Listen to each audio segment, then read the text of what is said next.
Welcome to the Texas Talks podcast. I'm your host, Brad Swale. Today, I'm here with Representative Dustin Burrows of Texas House District 83 and member of the committee that looked at the recent wildfires in Texas. That'd be the Smokehouse Creek fire, the Windy Deuce, and I believe a couple others. Representative Burrows, how are you? I'm fine. Thank you for having me on. Well, I appreciate you coming on. This has been sort of a big news story this week. We're talking on Friday, April 5th, and it was obviously a big news story when it happened. The Smokehouse Creek fire is sort of the big one that I think most people know. You've mentioned a couple others to me before we started recording here. And I think it was correct me if I'm wrong, maybe the biggest in Texas history, second biggest? It is definitely up there. It was catastrophic for the area. Yeah. Okay. So we'll jump into all of that, of course. I want to, you being a part of that committee, spending 3 days talking about this, learning about it, talking about next steps and everything like that. I guess just, we'll start off with something really basic. I think everyone can answer, that I interview. Sort of who are you? Where is Texas District 83? Yeah, so House District 83. So I'm Dustin Burrows. I have served 5 terms in the state legislature. I have proudly represented my home area, which is Lubbock, Texas, and 10 counties, kind of in the more rural part, I would say, kind of going towards the south and a little bit towards the east. And a lot of cotton, some agriculture, some cattle, some oil and gas. And obviously, kind of the regional hub over here, and just been a real pleasure to get to do that. Well, great. Yeah, I mean, 5 terms, you must be doing something right if they keep sending you back. So good for you. Good job. So you spent the past 3 days on this committee. I believe Phelan appointed you. Let's see, it was you, Representative Ken King, Representative Todd Hunter, and then 2, I guess, members of the public, Jason Abraham and James Henderson. Now, I think that you and Representative Ken King are in the Panhandle area. Representative Todd Hunter out of Corpus Christi, Texas.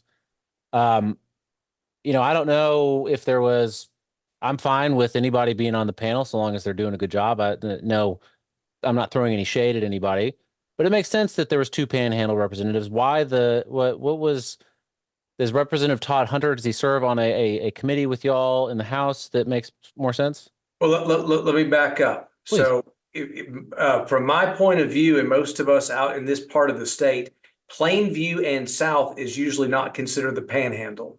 We would be South Plains or West Texas. It's different geography. I mean, where the Panhandle is all cow-calf operations, cattle country, really kind of a different ecosystem.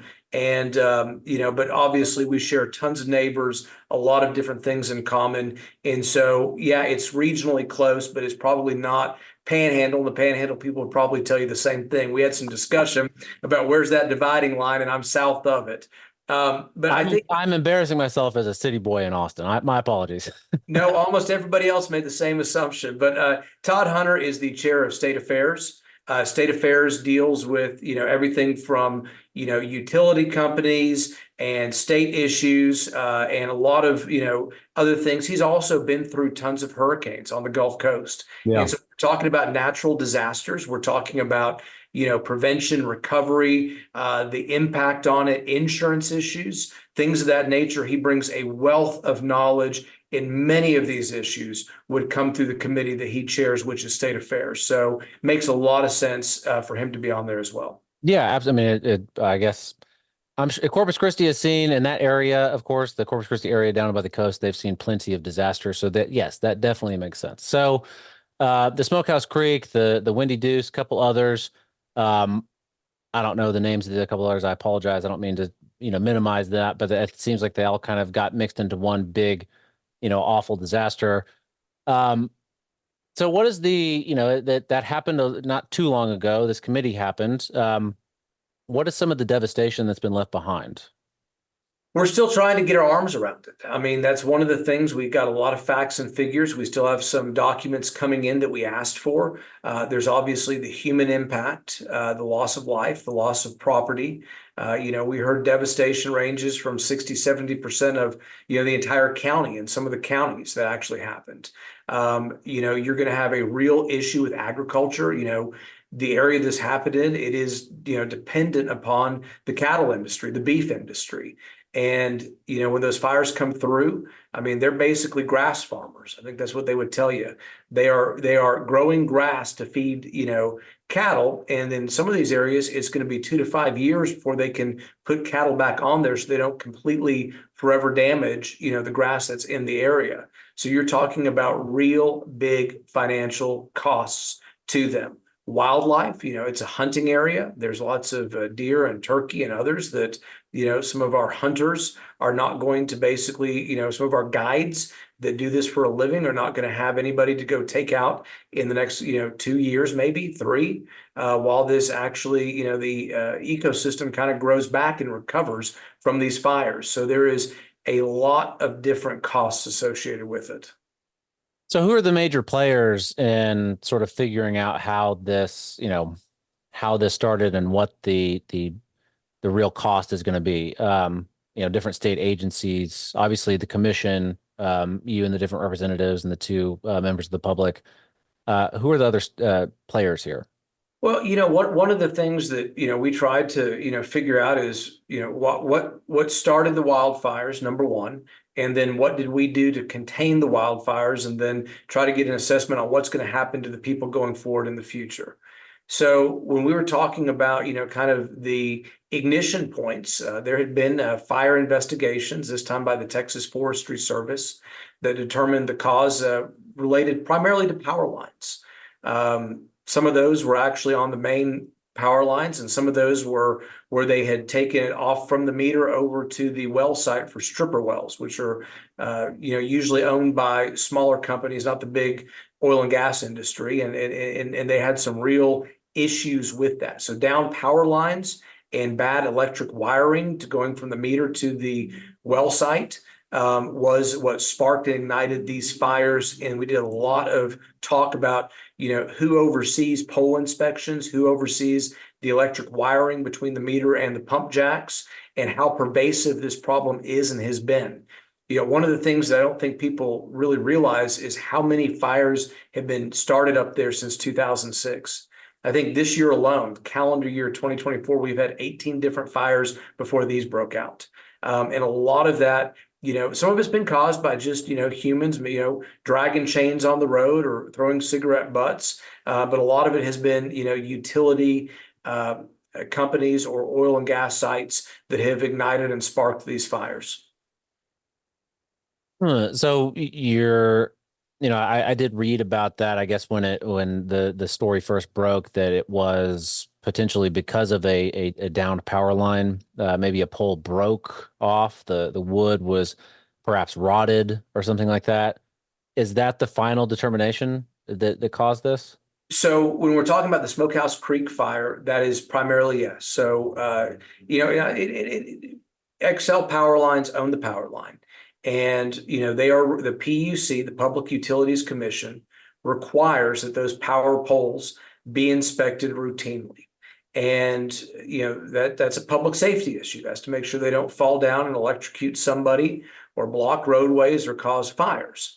And the different electric utility providers, usually outsource that inspection to different people.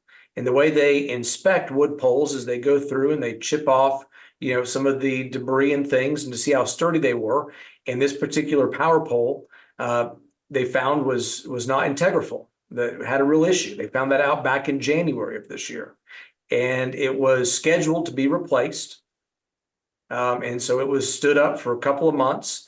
And while it was waiting to be replaced, and the wind apparently, would have knocked it over, and that's what sparked the major Smokehouse Creek fire. But I do want to throw out one kind of, compliment. XL Energy's president showed up to the committee hearing. He answered questions about what happened, took responsibility, and said that they had opened up a process to pay claims for people who were damaged from that. We don't like what happened.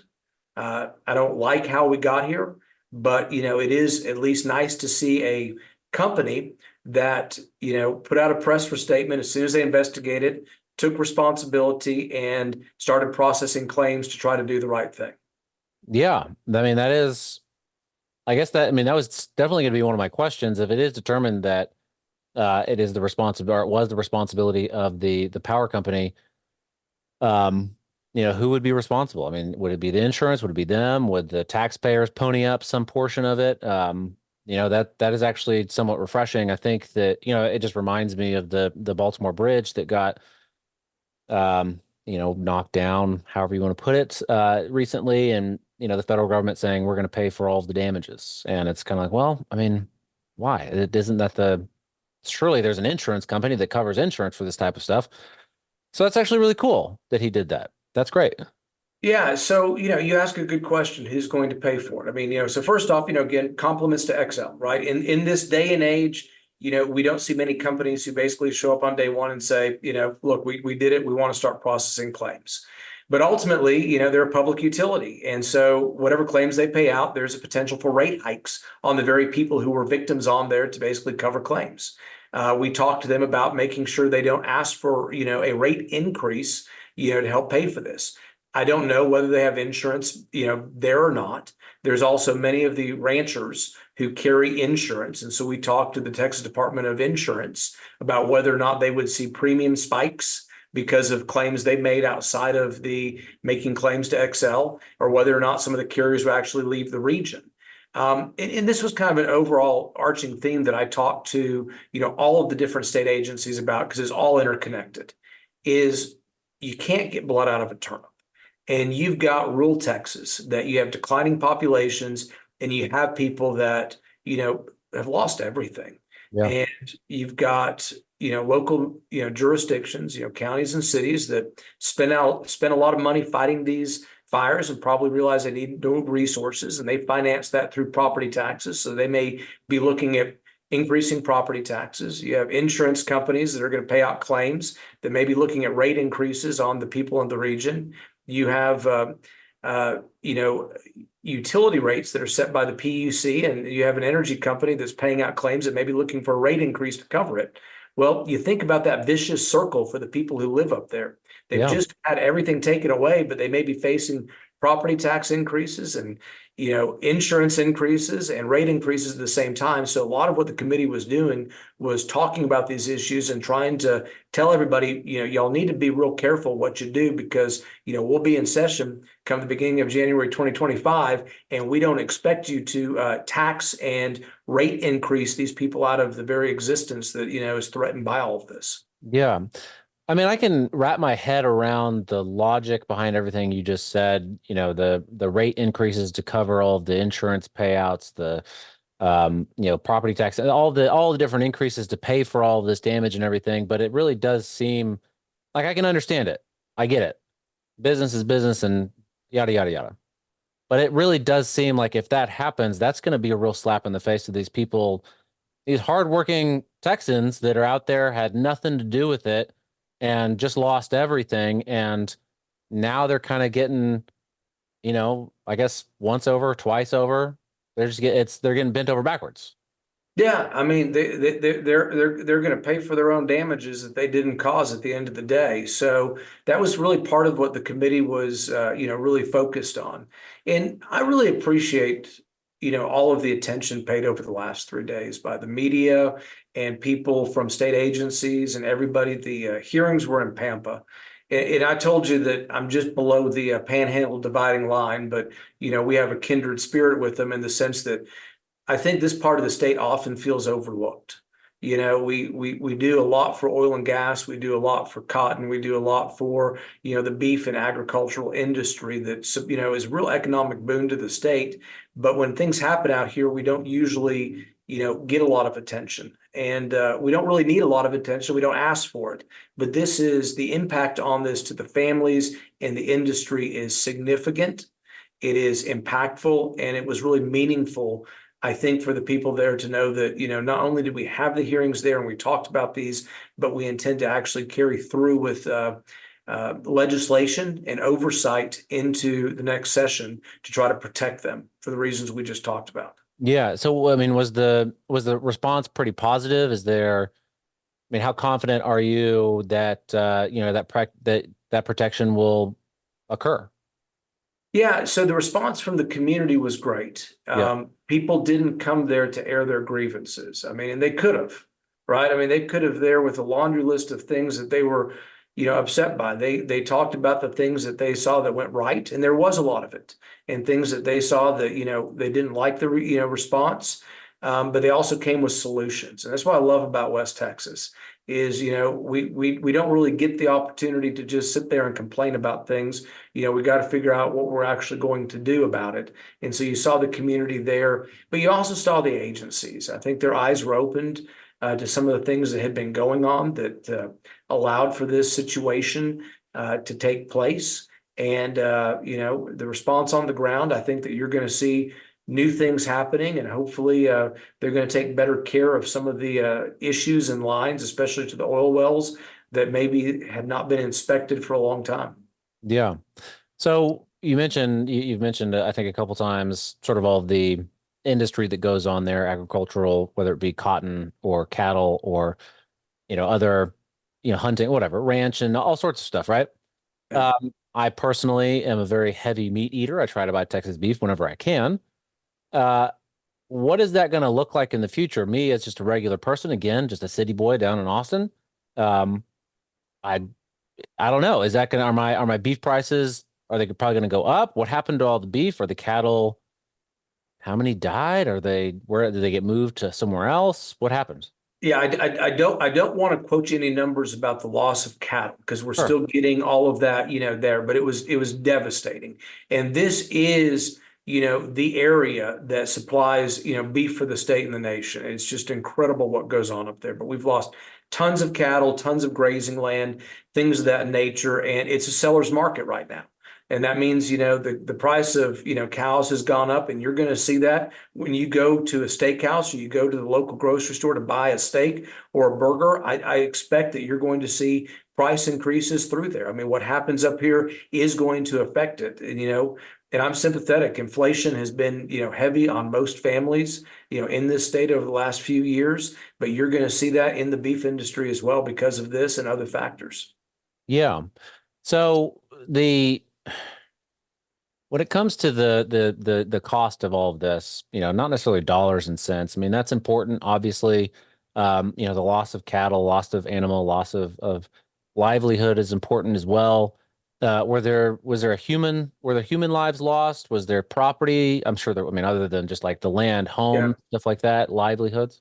There was the loss of life. There was, and it could have been worse. I mean, Yep. let's talk about the heroes also in this situation. Please. Yeah. Our volunteer fire departments, they do amazing work, and we heard stories about some of the volunteer fire departments that operate year round on a 20 or $30,000 a year budget. And we have had more and more wildfires happening since 2006, and it's just increasing. And I can't give you all the explanations as to why, but they're just getting more and more dangerous, more and more frequent. And our volunteer fire departments in these rural areas are the ones who are actually stopping it from being much, much, much worse. And one of the stories that really jumped out at me that was something that I just couldn't believe is one of our volunteer fire departments. I mean, they're, 24, 36 hours into being on the front lines, dangerous conditions, windy conditions, smoky conditions, fighting these fires, trying to keep their communities from burning down. And they've got to go get a refill of, diesel, on their truck, and their fuel card was declined. I mean, these are things that we don't think about. I mean, if you live I live in Lubbock, Texas. It's a city. We all do this. We don't even contemplate the idea that our fire departments might have a fuel card declined in the middle of fighting a major fire that could basically take out an entire city in the panhandle and Yeah. doing that. And they're basically also volunteer mechanics because they're working with 1960s firefighting equipment and trucks because they can't afford to buy new ones.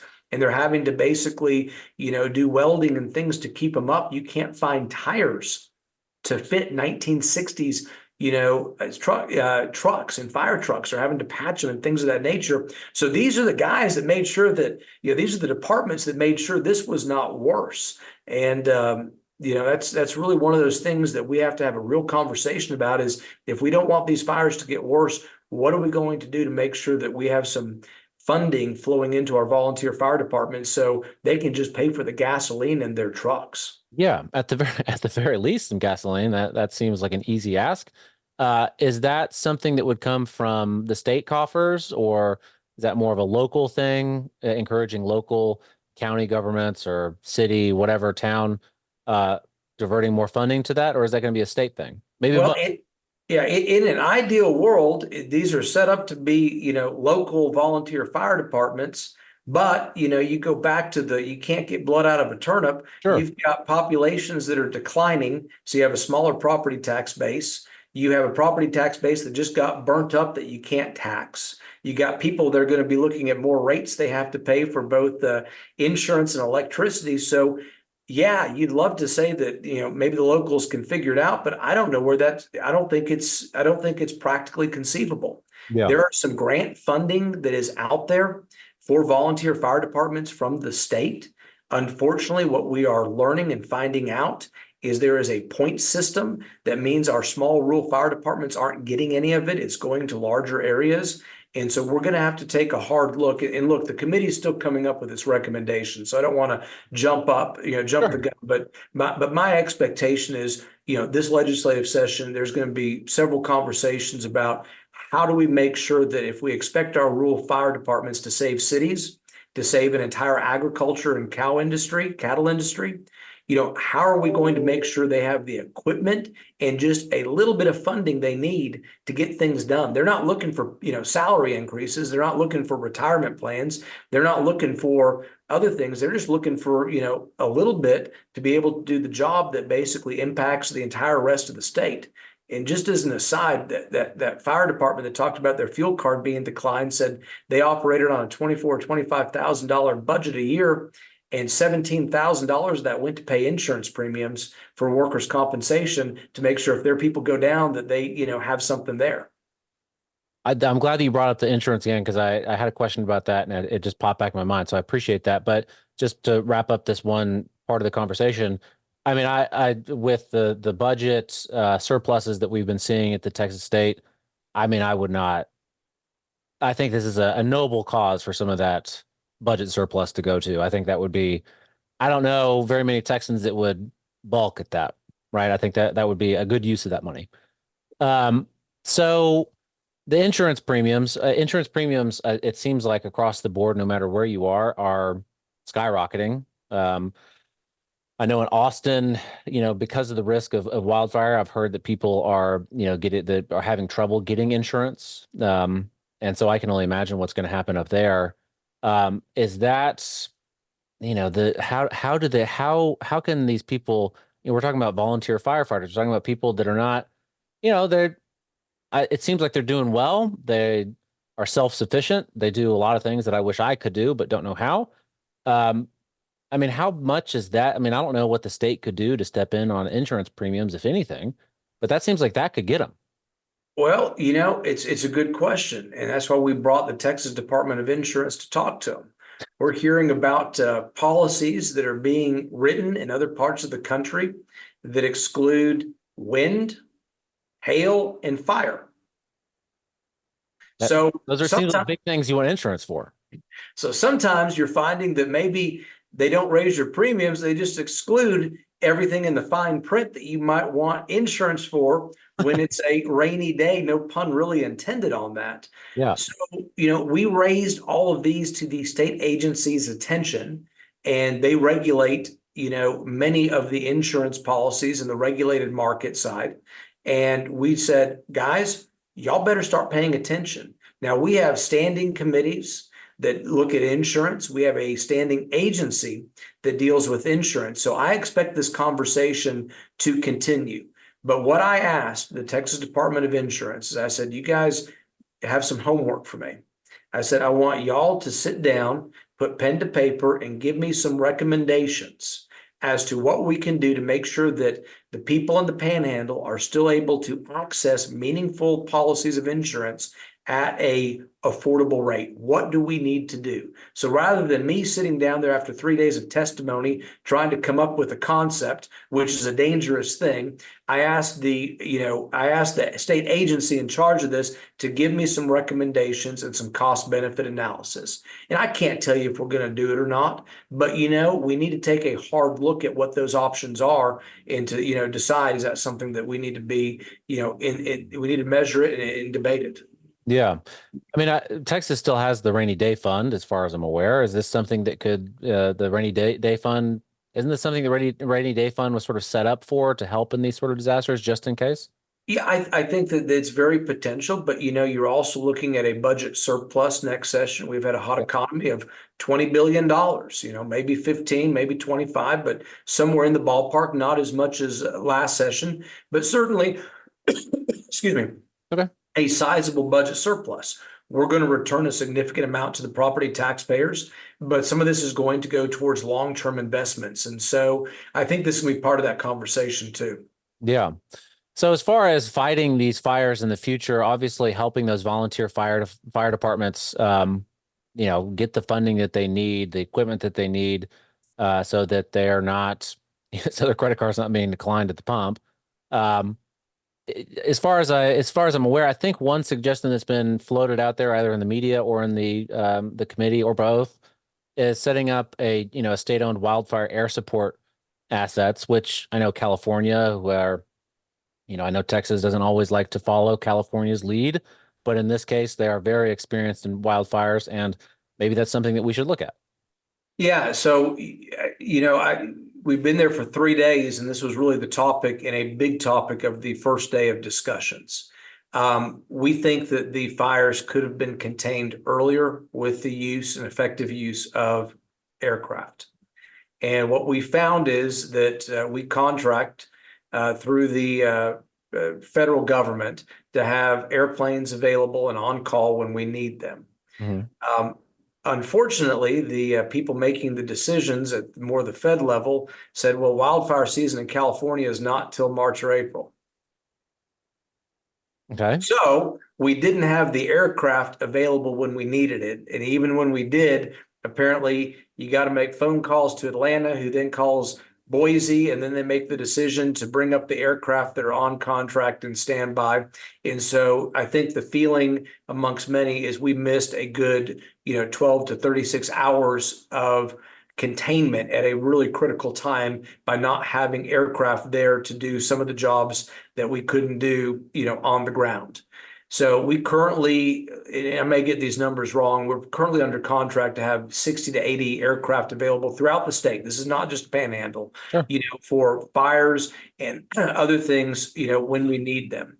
And what has been recommended to us, and I think the legislature will take a hard look, is why don't we put, 5 or 6 that are state owned under the Texas Department of Emergency Management, TDEM, both fixed wing and rotary, I mean, basically planes and helicopters, so that if the federal government has decided that California wildfire season is not till March, we at least have those available to us, when we need them and the time is so critical.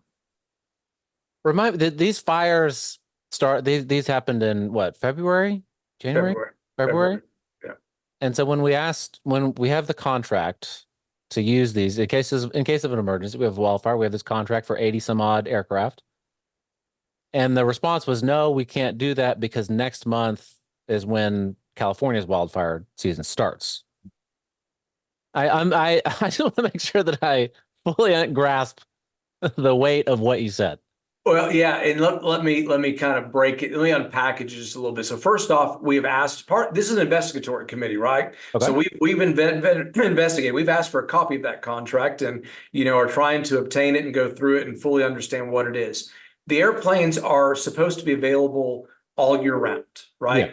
That's where it is. That includes February, correct? That includes the month of February. Yeah, Okay, every yeah. day. I know it's a short month, but it still includes. They didn't skip over that one, but when they get staging, they kind of do forecasts Oh, about when things are going to be. And somehow, California wildfire season plays into the forecasters out of Idaho about when fires might take place and the conditions exist, in Texas. And we are still sorting through some of the details as to why in the hell, we didn't have aircraft staged on a red flag day where we had drought conditions and things of that nature. And I'll be candid with you. We got some different bits of information about some people said, well, forecast wasn't there. Some people said, well, they didn't have them staged because it wasn't wildfire season in California, so they didn't think it was going to take place. And then some people said, yeah, we were waiting since Friday to have them staged, and we're surprised we didn't get the phone calls in. So part of what this committee is charged with is to get to the bottom of why they weren't available. But however, I think the one thing that everybody agreed on, even the people who had kind of different explanations for why they weren't there, is this problem would not have existed if the state was in control of the aircraft and had a small percentage of our fleet owned by us so that we're in control of our own destiny. yeah. That seems like the logical conclusion. It also seems like, Representative Burrows, it sounds like there's some shenanigans afoot. I don't know, but I'm glad that you guys are investigating it, and I look forward to, I guess, hearing what is the conclusion of those investigations. I want to be respectful of your time. There's one last thing that I wanted to ask you. Fire is often, there's prescribed burns, right? That happens. I don't know what the scenario was for that in that area. If prescribed burns had happened recently, I know that in my area, prescribed burns never happen, and that kind of scares me a little bit. But part of the prescribed burns, one of the benefits of that is that the land sort of regenerates itself. The fire is actually good for the land, reinvigorates the soil, makes it healthier, makes the landscape better. It didn't look good for a time being, but it makes it better. Is there Were there prescribed burns, and is there hope from the people in those areas about, well, it sucks right now, but in 2 to 5 years, we're going to have a lot better land? So two things. I mean, prescribed burns is a controversial term in the Panhandle. Okay. South of Plainview, it's not. We do prescribed burns in these parts, and whether it's through A&M or Texas Tech, we've had good success, and there's a lot of science to back up everything you just said. We heard from a lot of landowners that some of these are in canyons and places hard to get to, and that they've had some bad experiences where some of the prescribed burns have turned into the uncontrolled wildfires, in history. So they have been less than happy about being told what to do. Sure. That all being said, we respect private property rights in Texas, and nobody's ever going to force somebody to do a prescribed burn on their land if they don't want to. Yeah. I'm of the belief and of the opinion that they have a lot of benefit, and people who take advantage of them and do it in the right way under the right conditions benefit from that. And your last part of the question is, will the land come back? Yes, it will. Now, you've got to be careful with it, and you've got to work with the people who know what they're doing to make sure you don't put feeder cows back out there too soon, such that, you just destroy the root systems of the grass. And some of it's going to come back quicker than others. You've got some areas that are, more of a sandy nature, and some that are clay, and the clay is going to come back much quicker than the sandy areas. But, you're going to see signs of life, but you're also going to have to be respectful of the root system of that grass to make sure you don't prolong the damage done, and, it's got good roots before you actually put the cows back out. Yeah, absolutely. Well, Representative Dustin Burrows of Texas House District 83, I really appreciate you taking the time to talk to us about this issue. My prayers certainly go out to, all of those affected, the families up there, the hard workers. It's a tragedy, and anything that we can do to support them to get back up and running as soon as possible, as safe as possible, I think it's a good thing. Is there anything else you wanted to leave us off with before we go? Now, Brad, I just want to thank you and your audience for tuning in and listening to this. I said it earlier, we do feel overlooked often by the rest of the state. We think we make an important contribution, through cattle and cotton and oil and gas, and we don't look for a lot of attention. But to say this was devastating and impactful to the people making a living up there is an understatement. And the attention paid to it and listening is really appreciated. Thank you. Well, thank you, sir. I appreciate it. We'll talk to you soon. Thank you.